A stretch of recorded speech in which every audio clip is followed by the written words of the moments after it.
유등축제와 예술제, 드라마 페스티벌까지 개최될 정도로 서부 경남의 주요 도시라는 명색을 가지고 있지만 고속시외버스를 위한 시설은 아직도 이름값에 걸맞지 않게 열악한 편입니다.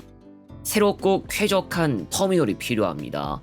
진주의 버스터미널입니다. 진주고속버스터미널은 구 진주역 근처 칠암동에 위치한 주로 고속버스를 위한 중앙고속 운영터미널로 광주와 대구를 제외하면 수도권 위주로 행선지가 구성됩니다. 진주시외버스터미널은 장대동에 위치한 시외버스를 위한 터미널입니다. 강원권을 제외한 지역권역에 버스를 이용할 수 있고 또 다른 시골 지역으로 가는 버스 노선도 장대동 터미널에서 이용할 수 있습니다. 두 터미널은 주로 진주 시내 가운데쯤에 있고 남강변과 가깝다는 공통점이 있습니다. 남강유등축제가 개최될 때 두 터미널에서 행사장 일대로 접근하기엔 크게 어렵지 않은 편입니다. 터미널에서 탈 수 없는 경우가 있다면 계양 오거리 근처나 경상대 칠암 캠퍼스, 봉곡동, 충무공동 혁신도시 조리소 등등 다른 곳에서 탈 수도 있습니다. 단 노선에 따라 경로와 경유지 구성 여부는 달라집니다. 지금의 경전선 진지역과는 다르게 시내 접근성이 좀 더 좋은 편이라는 장점을 가지고 있지만 문제점도 만만치 않습니다. 두 터미널은 1970년대부터 운영을 시작한 곳이기 때문에 50년 이상 경과됐고 그만큼 오랜 시간 동안 자리를 지켜왔다는 말을 쉽게 할 수 있습니다. 그러나 전반적인 환경은 쾌적하게 이용하기 어려울 정도, 특히 사람들이 터미널로 많이 모여든다면 좀 더 심각해질 겁니다. 먼저 두 터미널은 전체 면적이 협소하다는 공통점을 가지고 있습니다. 고속버스 터미널은 행선지 수가 적은 편이라도 서울 경부행 고속버스가 자주 운행하는 데다 그만큼의 수요 확보도 해낼 수 있고 드나드는 빈도수도 적지 않습니다. 고속버스 터미널보다 시외버스 터미널이 더 심각할 것이라고 볼 수 있는데 행선지 수도 많고 자주 운행하는 버스 노선도 몇 개 더 있습니다.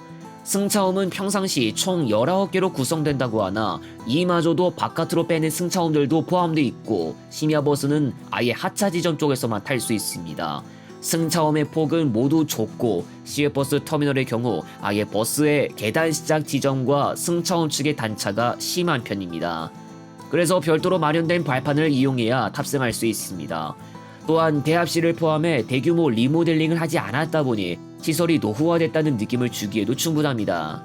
시외버스 터미널은 외벽 리모델링 공사를 해서 어느 정도 오래된 느낌은 지웠지만 이것으로는 좀 부족합니다. 터미널 건물의 면적도 좁고 박차장도 상황은 크게 다르지 않습니다. 오히려 주차할 수 있는 면적수는 시외버스 터미널이 많지만 그래도 수많은 버스들을 수용하기엔 좀 부족해 보입니다. 시외버스 운수사 가운데서는 터미널에 박차하지 않고 아예 다른 곳으로 가서 그 자리를 사용하는 경우도 있습니다. 애초에 두 터미널을 확장하려고 해도 어려웠는데 이미 다른 건물들이나 도로가 자리 잡고 있었기 때문입니다. 적어도 기존 터미널 근방에 큰 공터도 없습니다. 그리고 요상한 점 한 가지 있습니다. 중앙고속터미널은 매표소를 한 곳만 두지만 진주시외버스 터미널은 유인 매표 코너를 복수 이상 두고 운영되고 있습니다. 이는 인터넷 예약처에서도 간접적으로 확인할 수 있는 부분인데 사이트에서는 어떤 슬롯을 선택하느냐에 따라 도착지를 설정할 수 있는 여부가 달라집니다. 행선지나 노선 담당 운수사 등에 따라서 아예 매표를 분리하여 운영하는 측면입니다. 웬만하면 한 곳으로 통합해서 매표소를 운영하는 터미널을 주로 볼 수 있는 것과는 대조적입니다. 터미널 위치는 방금 전에도 이야기했듯 남강변과 가까운 쪽에 있습니다. 그런 만큼 시내로의 접근성도 강한 편이지만 역으로 고속도로 IC에서 접근할 때 시내도로를 꽤 이용해야 합니다. 중간 정류소가 있기 때문에 필요에 따라 터미널이 아닌 다른 곳에서도 승하차를 할 수 있지만 결론은 터미널까지의 이동 과정이 그렇게 쉽지만은 않다는 겁니다. 시내도로는 왕복 4차로로 구성된 경우가 있고 폭이 좁은 구간을 지나갈 수도 있습니다. 평상시 이런 도로의 교통량이 적은 편이라면 어떨지 몰라도 대형버스까지 포함해 차량들이 자주 오가는 구간이라면 환경은 상대적으로 열악해집니다. 혹시나 이런 도로가 많이 혼잡해지면 진주에는 제때 들어왔다고 해도 터미널에서 내리는 시간이 지체되는 까닭에 오히려 일정도 늦어질 수 있습니다. 고속도로 IC에서 멀리 있고 시내 깊숙한 곳에 있는 터미널이 가지고 있는 대표적인 단점입니다. 2020년대 들어 통합터미널의 건립을 위한 작업이 시작됐습니다. 바로 진주여객 자동차 터미널. 가호동에 짓는 것으로 계획된 터미널인데 지금의 계양중학교 건너편이자 계양고속버스 정류장 쪽에 최대한 가깝게 건립됩니다. 현재는 공사 가림막을 쳐둔 상태, 그리고 인근에 있는 도로 구조도 일부 변경된 것을 알 수 있습니다. 사실은 2010년대에도 시외버스 터미널을 옮길지에 대한 문제를 언론에서 다루기도 했을 정도로 뜨거웠고, 심지어 이 문제는 1980년대에도 논의됐지만 진척이 없었는데 터미널 이전을 두고 인근 상인들이 반대했고 시 차원에서도 장기간 결정을 마땅히 내리지 못했습니다. 그러나 일대 교통체증은 심각했고 도심 개발을 위해서라도 이전해야 한다는 공감대는 이미 형성되어 있었습니다. 진주 여객 자동차 터미널에는 단순 교통시설뿐만 아니라 상업시설도 계획되고 있는데 바로 신세계그룹이 진주 여객 자동차 터미널 부지에 스타필드를 예정하고 있습니다.